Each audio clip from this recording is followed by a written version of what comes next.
Don't know if I can find my way out.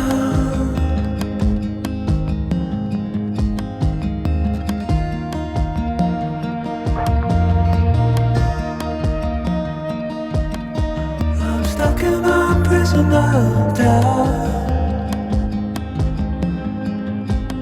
In this torsion,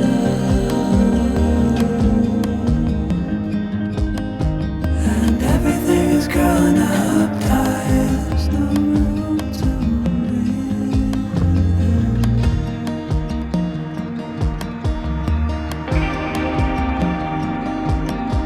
And nobody is watching at night. I wanna rise up.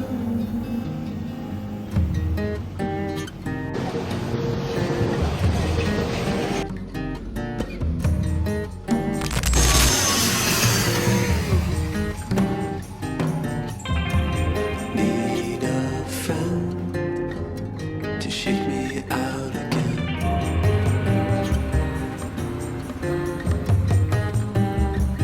Guys, Need a friend to shake me out again.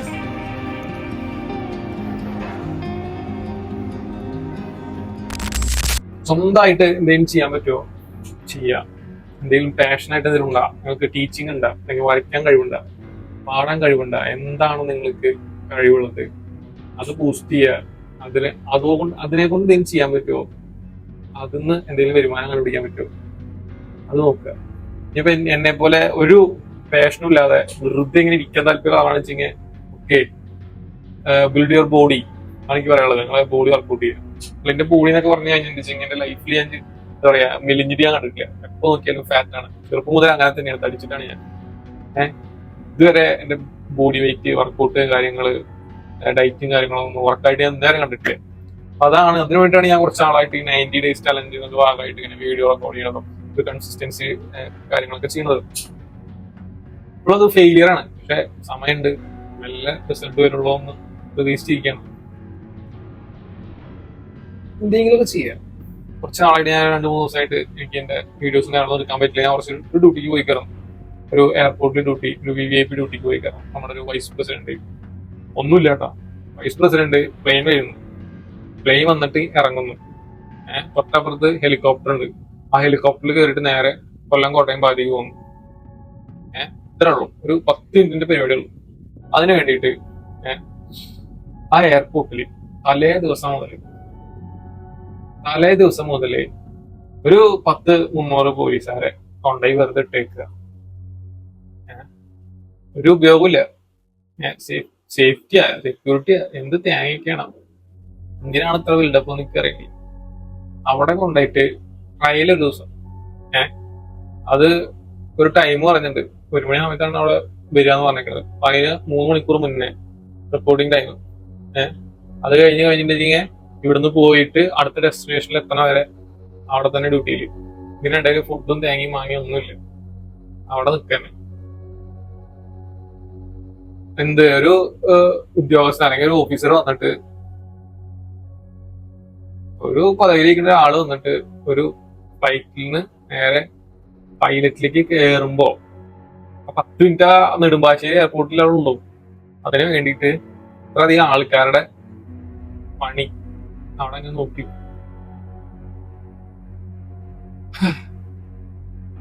ഈ സംഭവം നന്നാവാൻ പോണില്ല. എനിക്ക് ഒരു പ്രതീക്ഷയില്ല. അധികം suicide നടക്കുന്ന എന്തുകൊണ്ടായിരിക്കും പോലീസിന്? ചിന്തിച്ചിട്ടില്ല. ഞാന് ഭയങ്കരമായിട്ട് ചിന്തിച്ചു. ഇപ്പൊ ഞാന് അവിടെ ഒരു സാറുണ്ട്, അപ്പൊ അത്യാവശ്യം ഏജ് ആയിട്ട് ആൾക്കാരാ. ഞാൻ വർക്ക് ചെയ്യുന്ന സ്ഥലത്ത് നിന്ന് അത്യാവശ്യം എല്ലാവരും നല്ല ഏജ് ആയിട്ട് ആൾക്കാരാ. ക്രൈം ബ്രാഞ്ചിലാണ് വർക്ക് ചെയ്തത്. അപ്പൊ അവിടെ ഏറെക്കുറെ എന്നെക്കാളൊരു 10-20 വർഷം, 27-28 വർഷത്തെ സർവീസുള്ള ആൾക്കാരൊക്കെ ഉണ്ട് അവിടെ.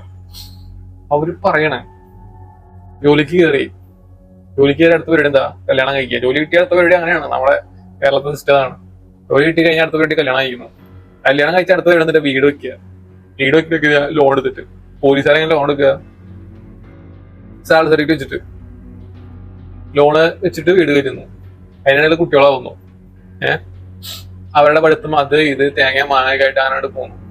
ഒരാള് മാത്രമാണ് പണിക്ക് പോകുന്നുണ്ടാവുക. ഒരാളെ ഡിപ്പെൻഡ് ചെയ്തിട്ടാണ് 2 മക്കളും ഫാമിലി വീട് നിൽക്കുന്നത്. വീട് ലോൺ നിൽക്കുന്നത്. ആ ലോണ് കാര്യങ്ങളൊക്കെ നിൽക്കുന്നത് ഒരാളെ ഡിപ്പെൻഡ് ചെയ്തിട്ടാണ്. അപ്പൊ ഇയാളുടെ ജോലി എന്ന് പറഞ്ഞു കഴിഞ്ഞിട്ട് വെച്ചിങ്ങനെ വളരെ ഇമ്പോർട്ടന്റ് ആണ് ഫാമിലിക്ക്. ഇയാളെ ജോലി പോയി കഴിഞ്ഞിട്ടുണ്ടെങ്കിൽ തീർന്നു, ഫാമിലി തീർന്നു. ആണിന്റെ ഏറ്റവും വലിയ റെസ്പോൺസിബിലിറ്റി ആണ് ഒരു ഫാമിലി മാൻ ആവുക എന്ന് പറഞ്ഞാൽ. ഒരു പാർട്ട്ണർ ഉണ്ടാവുക, അല്ലെങ്കിൽ മക്കളെ നോക്കുക, നോക്കുന്ന ആൾക്കാരുടെ കേസ് പറഞ്ഞിട്ടാ, ഭാര്യനെ നോക്കുക, അച്ഛനമ്മേനെ നോക്കുക, ഭയങ്കര റിസ്ക് ആണ്. ഈസി ലൈഫ് അല്ല ആണുങ്ങൾക്ക്. അപ്പോ അതാണ് പറയാനുള്ളത്. അപ്പോ ഇങ്ങനെ വന്നിട്ട് ലോക്കായിട്ട് നിൽക്കുകയാണ്. ഇതിനിടയിലായിരിക്കും ഈ ഓഫീസിലെ ഉറക്കല്ലാതെ പരിപാടി, നൈറ്റ് ഷിഫ്റ്റ്. ഒരു 2 ദിവസമൊക്കെ ഉറക്കൊളിച്ചിട്ട് ഇരുന്ന് കഴിയുന്ന അവസ്ഥ ഒന്ന് ആലോചിച്ചു. ആഴ്ചയില് 2 ദിവസം 3 ദിവസമൊക്കെ ഉറക്കം, നമ്മുടെ സ്ലീപ്പ് എന്ന് പറഞ്ഞ സാധനം തെറ്റി കഴിഞ്ഞിട്ടുണ്ടെങ്കിൽ നമ്മുടെ മനോനില തന്നെ മാറും. അതിനിടയിൽ ഫയല്, കുന്തം, കുടച്ചക്കം എന്ന് പറഞ്ഞിട്ട് അടുത്തൊരു വിഭാഗം വേറെ. ഇതിനിടെ ഓഫീസിലുള്ള ആൾക്കാരുടെ തെറി വേറെ. അപ്പൊ അങ്ങനെയൊക്കെ കേൾക്കുമ്പോൾ നമുക്ക് 4 പറയാൻ തോന്നും. പറയരുത് ആണ് പറയണത്. പറയാൻ പാടില്ല. തലയുടെ മുകളിലേക്ക് എന്ത് വേണമെങ്കിലും പറയാം. അതാണ് പോലീസിന്റെ നിയമം. ഞാൻ പറഞ്ഞു കഴിഞ്ഞാൽ പണിയാണ്, ഇട്ടിട്ട് പോരാൻ പറ്റില്ല. കാരണം എന്താ, ആൾക്കാര് എവിടെ നിന്നെ ഡിപ്പെൻഡ് ചെയ്ത് നിൽക്കുകയാണ്. ആണുങ്ങളുടെ അവസ്ഥയാണ് ഞാൻ പറഞ്ഞത്. ഒരു ഫാമിലി മാന്റെ അവസ്ഥ, ആണുങ്ങളല്ല, ഒരു ഫാമിലി മാന്റെ അവസ്ഥ.